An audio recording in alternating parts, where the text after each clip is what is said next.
Okay, Catherine, Miss Potter. Did you expect this type of turnout with this quality of people when you started planning this retreat? Yeah, so I did a retreat co-hosted with Wendigo Acres, the venue here in Drum, Iowa in August. So we had an awesome group for that. Nice. So a similar group this time, just great people all around and wonderful energy. What was your favorite part of the retreat? Oh, that's hard to say. Probably when we got to the drum circle and bonfire and post drum circle, we all had some sharing and people sang and did poetry and the stars. What would you say to someone that's curious about retreats and like the spiritual community kind of in whole and stuff like that? Yeah, I think, if something's pulling you, like a lot of people say, something just told me to go to that, or I felt like I should go, or maybe somebody else encouraged them to go. So I'd say just go ahead and take the step, and everyone usually or always has a great time and wants to come back too. So that's a good sign when people want to come when we're doing another experience or event. Absolutely. Sure. Awesome. Well, is there anything else that you want to leave us with, or any words of encouragement to other community builders and light workers out there? Yeah, I think there's just so much magic in just being present in community. I was talking this morning about the healing with people gathering around the bonfire and the primal element and being in nature. And so this is a beautiful place. So I encourage everyone to just try to take some more time to be present, whether it even just be go to the lake or go on a walk or go in your yard or, put yourself out of your comfort zone and go to something like this. Yeah, absolutely. Well, thank you so much for sharing with us. Thank you. And we hope to see you again.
So, just out of curiosity, how often do you guys visit Windy Goat Acres? No comment? Thank you. And how about yourself? How often would you say you visit this here? Wow. Got it. Perfect. Thank you.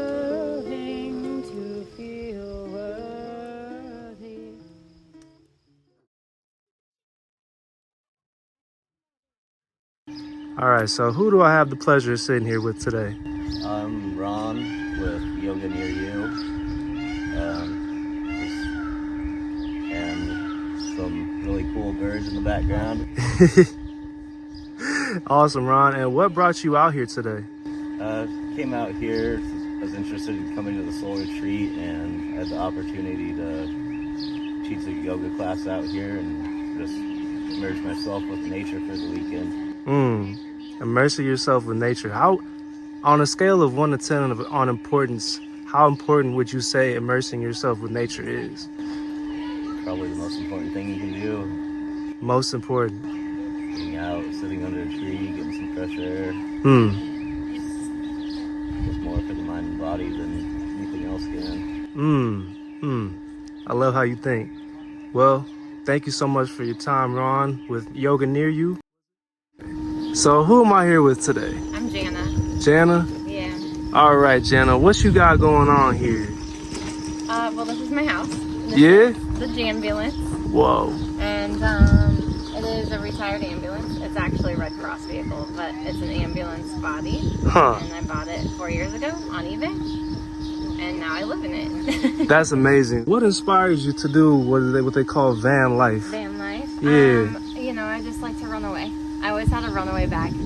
Okay. I took a sabbatical from teaching, and I just on a whim bought this and built it out in 2 months, and I took off. That's and then my tough. sabbatical turned into a lifestyle. That's tough. What are some of the coolest places you've been? Oh gosh. Northern California. Okay. I would say like the West Coast. I'll just lump that all in that. Montana, parts of Montana are stunning. I love Arizona. Tucson, Bisbee, Tombstone. Baja was really cool. Spent some time in Baja this year. Took this down for 2 months. Nice. All the way down loop. Swam with some whales. Yeah, Windy Goat Acres. He's been here at least 4 times. Whoa. What do you love? What do you like and dislike most about van life? I like that it's very free, and you learn very quickly how strong you are when things go wrong. Fires, you know, just normal stuff that happens, but it's different when it's your house. Good parts are that you're free. You can go do stuff and you know your strength. Bad thing is that sometimes you're alone when, you know, your water line breaks. And it can be challenging too to keep those connections. Transient and you're moving. But then if you stay for a while and you make those connections and then you just come back to them every year. I feel like my whole life, my friendships have been very like all over, like geographically. But I think that I can pick up right where I left off on those. So the hardest part is probably like actually making the time to connect.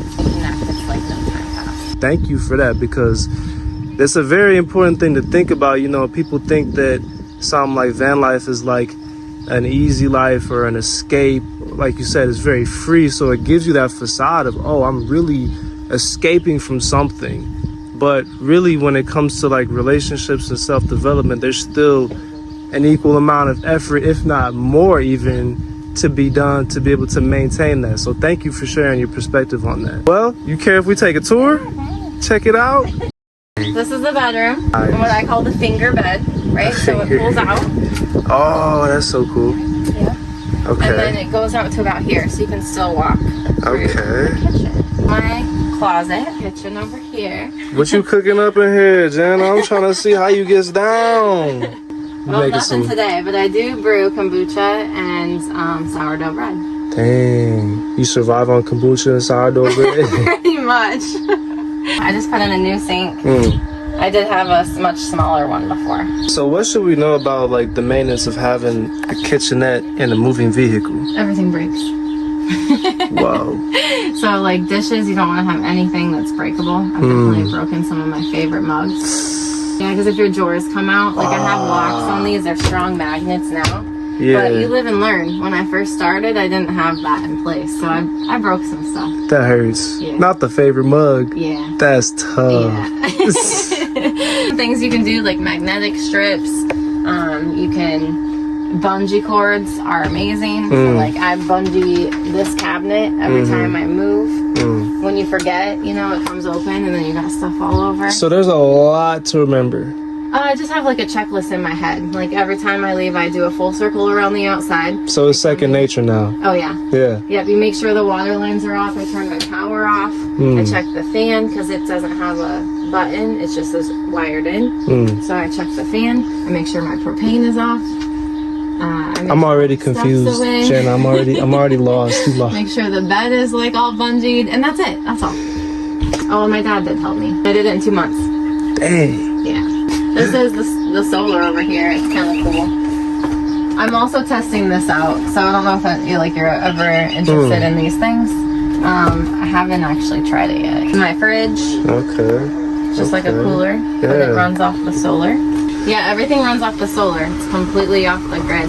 Ah, that's tough. Have anything plugged in. And the battery charges when I'm running too. Well, is there anything else you want us to know, or any other advice you'd have to people looking into retreats or van life or whatever?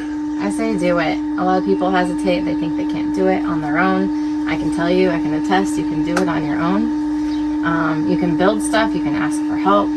There's a whole bunch of community that really wants to, like, I don't know, either from retreats and like tapping into something you've never experienced but you're curious about, or van life. You can even just go car camping, you know, just to test out the waters a little bit, see what you think, and get out of that shell of like, oh, I wish I could do that. That's like the number one thing. Drives me up a wall. It's like, must be lucky, or like must be nice. I guess it's not lucky. Must be nice, and like I wish I could do that. Well, you absolutely can, right? So like even if you have a backyard, like build one of these and put it out there. It's the same as when you're a kid. I don't know if you did this as a kid, but I put tents up in the living room. Yeah. Oh yeah. And you're like, I'm camping in the house, right? Like do it. Just like baby step it. Absolutely. But yeah, you can totally do it. Awesome. Well, that's awesome. Well, Jana, in the Janbulance? Janbulance. That's fire. Jana ambulance. That's fire. That's fire.